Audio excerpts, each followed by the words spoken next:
लक्ष्य public school.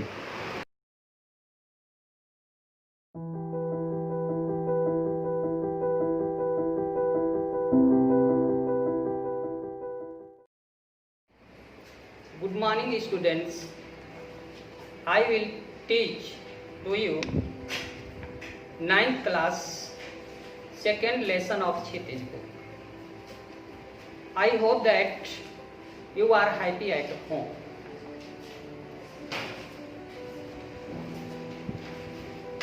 Second lesson Lhasa की ओर। यह यात्रा वृतांत राहुल संकृत्यायन जी के द्वारा 1929-30 में लिखा गया। राहुल जी का यह प्रथम तिब्बत यात्रा का वर्णन है, जिसमें उन्होंने बड़े ही रोचक ढंग से तिब्बत जाने के दुर्गम मार्ग का वर्णन किया है। साथ ही साथ राहुल जी ने उस समय के तिब्बती समाज का वर्णन किया है। उस जमाने में तिब्बती समाज क्या था, हमें उसकी जानकारी मिलती है। आइए हम लेसन की ओर चलते हैं। राहुल जी वर्णन करते हैं कि जब फरी कलिकोड का यात्रा बंद था, उस मार्ग से यात्रा नहीं हुआ करता था, तब केवल और केवल नेपाल से ही तिब्बत की यात्रा होती थी। यह मार्ग बड़ा ही दुर्गम था। राहुल जी अपने मित्र सुमित के साथ तिब्बत की यात्रा पर निकल जाते हैं। विशेष बात यह है कि उन दिनों भारतीय लोगों को तिब्बत जाने की अनुमति नहीं थी। इसलिए लेखक ने भिखारी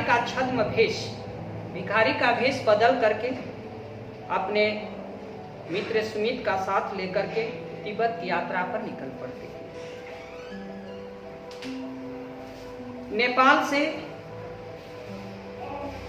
जब लोग यात्रा करते हैं तो तिब्बत की सीमा पर ये लोग पहुंचते हैं।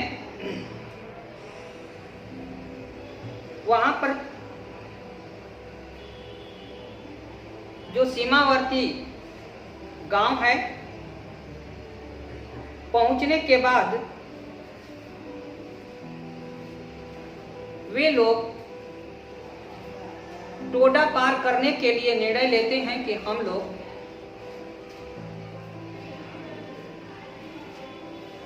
घोड़ा कर लेते हैं और उस पर अपना सामान रख लेते हैं और उस पर स्वयं भी बैठ जाएंगे, जिससे यात्रा हम लोग की सरल हो जाएगी। इसलिए दोनों लोग घोड़े पर सवार होते हैं और टोडा पार करने के लिए चढ़ाई करते हैं। टोडा तिब्बत में बहुत ही ऊंचा स्थान होता है। समुद्र तल से लगभग 16-17 हजार फीट की ऊंचाई उसकी होती है। सुबह से चलते चलते वे लोग दोपहर के समय उस टोडा पर चले जाते हैं। आगे जाने पर उस जमाने का चीनी किला मिलता है, जो सैनिकों के रहने का स्थान था। परित्याग किला पर के पास वे लोग चाय पीते हैं और चाय पीने के बाद वे लोग आगे की यात्रा शुरू करते हैं। ये लोग खोडला गांव से आगे निकलते हैं। खोडला तिब्बत सीमा का एक प्रथम गांव है। आगे चलने के बाद राहुल जी वर्णन करते हैं कि तिब्बत समाज में छुआछूत का जरा भी वहां भेद नहीं है। कोई भी यात्री घर में स्वतंत्र रूप से जा सकता है और घर के बहू बेटियों या जो औरतें हों उन्हें चाय बनाने के लिए जो उनकी सामग्री है दे सकते हैं और स्वयं चाय बना करके उन्हें पिला देती है। इस तरह का कोई भी अपरिचित के लिए उन्हें कोई भेदभाव नहीं होता है, वरन उनके दिलों में अपरिचित के लिए स्नेह होता है।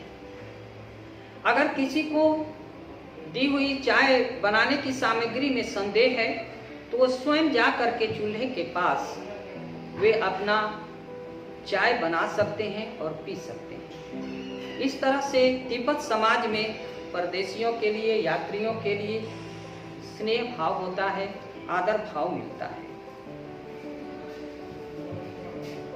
दूसरी बात ये वर्णन करते हैं कि ये टांडा जो है वहां जो 17,000 16,000 फीट की ऊंचाई पर होता है, ये बड़ा ही दुर्गम जगह होती है। ये डकैतों की छिपने की जगह होती है, क्योंकि यहाँ पर पहाड़ों की मोड़ और नदियों का कोना होता है जहाँ पर दूर तक कोई दिखाई नहीं देता है और न कोई गांव ही होता है। ऐसी जगह पर डकैत लोग छिपते हैं और जो भी यात्री होते हैं उन्हें वे लोग बिना कुछ पूछे जाचे पहले वे मार देते हैं।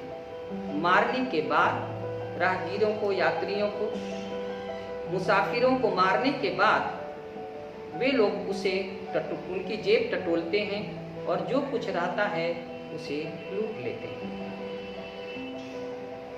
ऐसा क्यों होता है? राहुल जी वर्णन करते हैं कि जैसे अन्य देशों में अवैध हथियारों के लिए नियम बनाया गया है वहां की संविधान में, वैसा तिब्बत में कोई कानून नहीं है। हथियार के बारे में कोई कानून नहीं बना हुआ है। इसलिए वहां की कोई भी जनता, जैसे हम लोग लाठी और डंडे स्टिक लेकर के घूमते हैं, उस पर कोई जिक्र नहीं होता है, कोई रोकथाम नहीं है, कोई विवाद नहीं है। इसी तरह से वहां के लोग हरवे हथियार अपना ले करके आम तौर से घूमा करते हैं। वहां पर कोई इस तरह का प्रतिबंध नहीं है। इस तरह से डकैतों को स्वयं अपने जान की खतरा होती है, इसलिए वे लोग सीधा पहले प्रहार करते हैं, पहले मार देते हैं, उसके बाद तो उनकी सामग्री ढूंढते हैं, जो कुछ रहता है उसे लूट लेते हैं।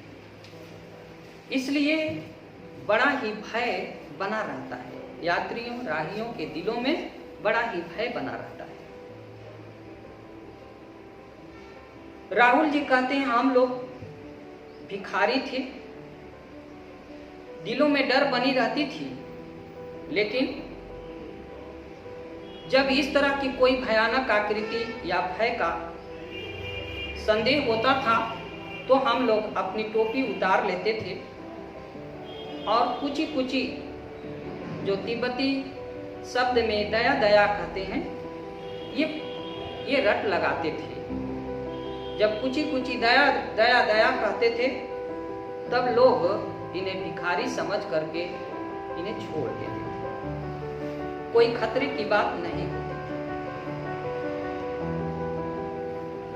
इस तरह से घोड़े पर सवार होकर के उस दुर्गम मार्ग को पार करते हुए लेखक और उनके सुमित चले जा रहे थे। साथ में अन्य यात्री भी घोड़े पर सवार थे। राहुल जी कहते हैं कि मेरा जो घोड़ा था वह कुछ दूर जाने के बाद बहुत धीरे धीरे चलने लगा। मुझे समझ में आया कि घोड़ा काफी थक गया है, इसलिए ये धीरे धीरे चल रहा है, या ये ऊंचाई की जगह है इसलिए इसे चला नहीं जा रहा। धीरे धीरे मित्र सुमित जो है और उसके साथ अन्य यात्री जो हैं 2 माइल दूर चले जाते हैं और राहुल जी 2 माइल जो है पीछे रह जाते हैं। आगे जाने पर सुमित अपने घोड़े को वहीं पर ठहरा देता है और अपने मित्र राहुल की इंतजार करने लगता है। थोड़ा ठंडा मुल्क था, यात्रा बड़ा ही रोचक था। दक्षिण दिशा में हिमालय की ऊंची ऊंची चोटियां दिखाई दे रही थी। कुछ नग्न पर्वत भी उत्तर साइड में दिखाई पड़ते थे जिस पर वृक्ष नहीं थे। कहीं कहीं बर्फ से ढकी पहाड़ी भी दिखाई देती थी। इस तरह से यात्रा रोचक हो जाती थी। तिब्बत में धूप भी कड़ी होती है। कभी कभी आगे चलने पर कड़ी धूप हो जाती थी, पीछे पीठ पर धूप लगती थी। कभी जब सामने सूरज आता था तो चिलचिलाती धूप मुखड़ों पर पड़ती थी।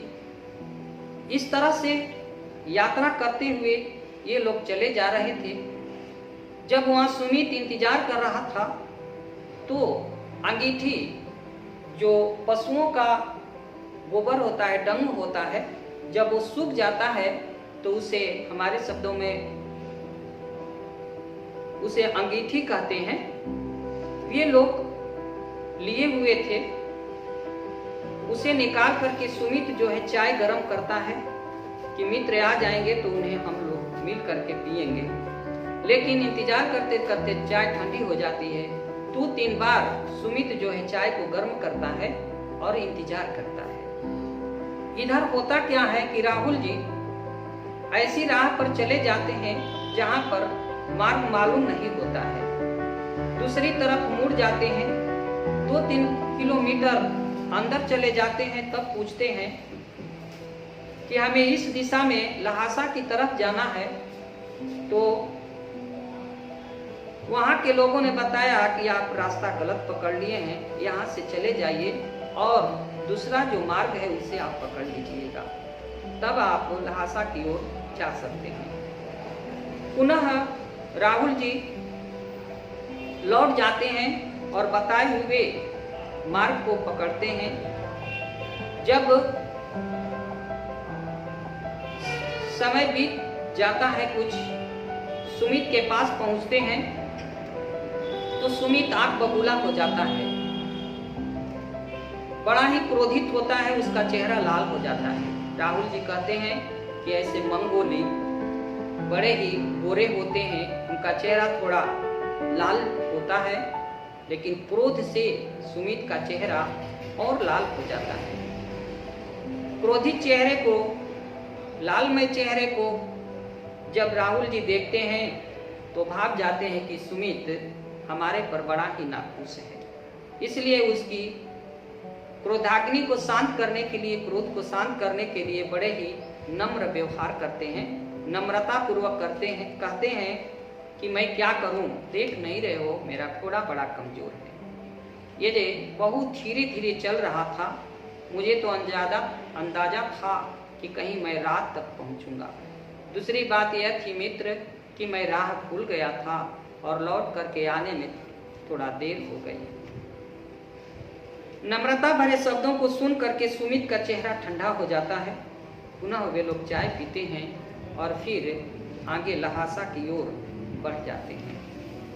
बीच बीच में सुमित जो है अपने जजमानों से मिलता है। बोध गया का वस्त्र जो है, जैसे मुंडेश्वरी हम लोग को पट्टी मिलती है, उसी तरह से बोध गया के कपड़े ये लोग पतले पतले कपड़े लिए हुए थे। इसलिए लिए हुए थे कि इन कपड़ों का तिब्बती समाज में बड़ा ही महत्व है, उसे लोग प्यार से अपनाते हैं। वे समझते हैं कि बोध गया का एक पवित्र उपहार है। सुमित उन्हें देता था, सुमित को बड़ा कद्र होती थी। भिक्षु के रूप में राहुल जी कहते हैं कि हम लोग को रहने के लिए उत्तम स्थान भी मिल जाया करता था, बड़ा ही हम लोग को सम्मान मिलता था।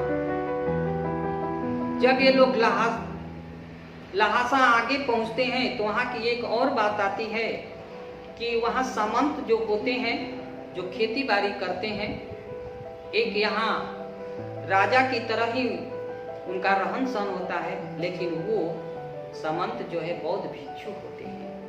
एक बौद्ध भिक्षु के पास सुमित लेकर के जाता है। बड़े ही उदार दिल वाले थे, बड़े ही प्रेमी थे। इन लोगों को बड़े ही कद्र करते हैं, सम्मान देते हैं, खिलाते पिलाते हैं। सुमित और राहुल जी उनसे मिलते हैं और लहासा पहुंचते हैं। वहां जाकर के लहासा को देखते हैं। राहुल जी कहते हैं कि जब हम लोग रिटर्न हुए तो भिक्षु के रूप में नहीं, एक भद्र पुरुष, एक जेंटलमैन के रूप में हम लोग वहां से लौटते हैं, घोड़े पर सवार, वस्त्र से सुसज्जित। हम लोग एक भद्र पुरुष के रूप में जब चलते हैं, लेकिन जब हम भद्र पुरुष के रूप में आते हैं तो वो सम्मान, वो प्यार हमें नहीं मिलता है, वो रहने की सुंदर जगह नहीं मिल पाती है जो भिक्षु के रूप में हमें मिली थी। इस प्रकार से यह जो है वे लोग यात्रा का आनंद करते हैं। विशेष रूप से कहते हैं कि वहां पर एक अच्छा मंदिर है जिसमें कंजूर अर्थात बुद्ध वचन अनुवाद हस्तलिखित हाथ से लिखी गई 113 पोथियां रखी हुई थी। उसमें वो बैठ करके पढ़ते हैं, जिसका वजन 15-15 सेर से कम नहीं होगा। सुमित ने फिर आसपास अपने यजमानों से मिलता है। ये पुस्तकों में पढ़े हुए थे। 2-3 दिन सोचे लगेंगे, लेकिन ऐसा नहीं होता है। सुमित अपने यजमानों से मिलकर दोपहर तक चला आता है।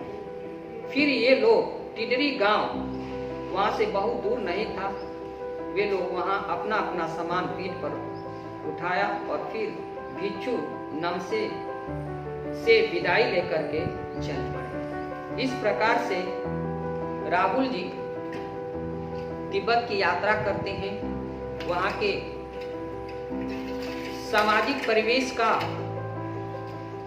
वर्णन करते हैं कि तिब्बती समाज में यात्रियों के लिए कोई भेदभाव नहीं होता है।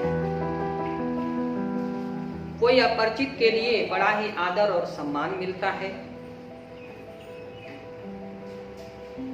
वहां पर